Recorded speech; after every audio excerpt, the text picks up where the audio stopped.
When it comes to bone health, it's use it or lose it. Physical activity is considered a widely accessible, low-cost, and highly modifiable contributor to bone health.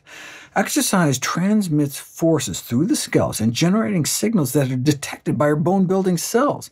This is why the National Osteoporosis Foundation, International Osteoporosis Foundation, and other agencies recommend weight-bearing exercise for the prevention of osteoporosis. These include high-impact exercise such as jumping, aerobics, and running, as well as lower-impact exercises like walking and weight training to create those mechanical signals that spark bone growth. But sufficient intensity and frequency are critical.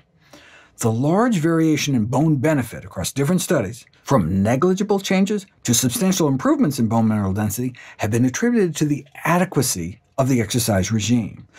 To improve measures of bone strength at the spine and hip, the most effective exercise training protocol appears to be a combination of progressive resistance and impact training at moderate to high intensity.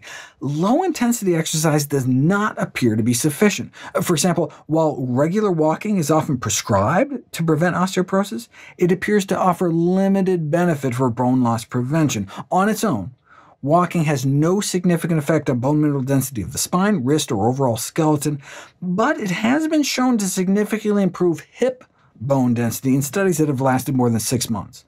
More effective would be brisk walking, walking with a weighted vest, or combining walking with more vigorous exercises such as jogging, stepping, or stair climbing. Non-impact activities such as cycling or swimming have been shown to have little or no effect. An elegant study to determine the optimum frequency of high-impact exercises for bone health involved hopping on one randomly chosen foot with a person's other leg acting as the control.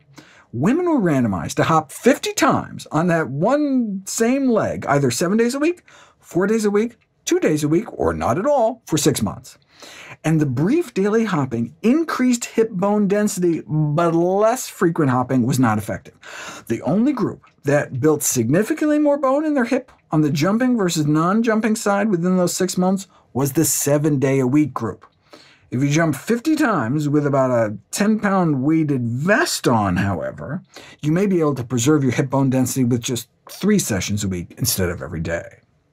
Note, weight-bearing impact exercises may be contraindicated, meaning not advisable, in those with severe osteoporosis or recent history of fracture, so make sure you check with your medical professional before you get going.